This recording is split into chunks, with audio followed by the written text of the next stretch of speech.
Welcome to my channel daily speaking tree. ഇന്ന് നോമ്പിൻ്റെ 9-ാം ദിവസം. ഈ നോമ്പ് കാലം നമ്മുടെ ഹൃദയങ്ങളെ ഒന്ന് ശോധന ചെയ്യാനുള്ള സമയമാണ്. വിശുദ്ധ ലൂക്കായുടെ സുവിശേഷം 18-ാം അധ്യായത്തിൽ ഒരു ധനവാനായ പ്രമാണി യേശുവിൻ്റെ അടുക്കൽ വന്ന് ചോദിക്കുന്ന ഒരു ചോദ്യമുണ്ട്. നല്ല ഗുരുവേ, നിത്യജീവൻ അവകാശമാക്കാൻ ഞാൻ എന്ത് ചെയ്യണം? നമ്മളും പലപ്പോഴും ചോദിക്കുന്ന അല്ലെങ്കിൽ ആഗ്രഹിക്കുന്ന ഒന്നാണല്ലോ ഈ നിത്യജീവൻ. എന്നാൽ യേശു നൽകുന്ന മറുപടി ഇന്നും നമ്മുടെ ചിന്തകളെ ഉലയ്ക്കുന്ന ഒന്നാണ്. ഒന്നാമത്തെ ചിന്ത ഇതാണ്: ആ പ്രമാണി ചെറുപ്പം മുതൽ എല്ലാ കൽപ്പനകളും പാലിച്ചവനാണ്.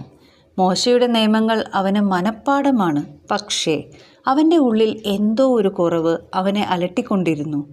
യേശു അവനോട് പറഞ്ഞു, നിനക്കൊരു കുറവുണ്ട്. നിനക്കുള്ളതെല്ലാം വിറ്റ് ദരിദ്രർക്ക് കൊടുക്കുക. അപ്പോൾ സ്വർഗത്തിൽ നിനക്ക് നിക്ഷേപമുണ്ടാകും. പിന്നെ വന്ന് അനുഗമിക്കുക. നമ്മുടെ ജീവിതത്തിലും നമ്മൾ ചിലപ്പോൾ നല്ലവരായി ജീവിക്കാറുണ്ടാകും.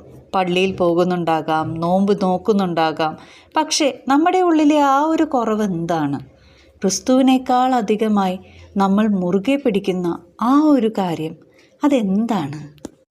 രണ്ടാമത്തെ ചിന്ത ഇതാണ്: യേശുവിൻ്റെ വാക്കുകൾ കേട്ടപ്പോൾ ആ പ്രമാണി അത്യന്തം ദുഃഖിതനായി. കാരണം അവൻ വലിയ ധനവാനായിരുന്നു. ഇവിടെ പ്രശ്നം സമ്പത്തുള്ളതല്ല, മറിച്ച് സമ്പത്ത് അവനെ ഭരിക്കുന്നു എന്നതായിരുന്നു. സമ്പത്തോ പദവിയോ സോഷ്യൽ മീഡിയയിലെ പ്രശസ്തിയോ എന്തുമാകട്ടെ, ദൈവത്തിലേക്ക് തിരിയാൻ തടസ്സമായി നിൽക്കുന്നതെന്തും നമ്മുടെ നോമ്പിനെ അർത്ഥശൂന്യമാക്കും. ഒട്ടകം സൂചിക്കുഴയിലൂടെ കടക്കുന്നതിനേക്കാൾ പ്രയാസമാണ് ധനവാൻ ദൈവരാജ്യത്തിൽ പ്രവേശിക്കുന്നതെന്ന് യേശു പറയുമ്പോൾ അത് നമ്മുടെ പ്രയോറിറ്റീസിനെ കുറിച്ചുള്ള ഒരു മുന്നറിയിപ്പാണ്. എന്താണ് നമ്മുടെ പ്രയോറിറ്റി? യേശുവാണോ അതോ സമ്പത്താണോ? മൂന്നാമത്തെ ചിന്ത ഇതാണ്: ശിഷ്യന്മാർ ചോദിക്കുന്നുണ്ട്, എങ്കിൽ പിന്നെ ആർക്ക് രക്ഷപ്പെടാൻ കഴിയും?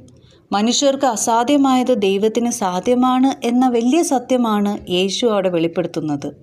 പത്രോസിനെ പോലെ എല്ലാം ഉപേക്ഷിച്ച് അവനെ അനുഗമിക്കുന്നവർക്ക് ഈ ലോകത്തിൽ 100 മടങ്ങും വരാനിരിക്കുന്ന കാലത്ത് നിത്യജീവനും അവൻ വാഗ്ദാനം ചെയ്യുന്നുണ്ട്.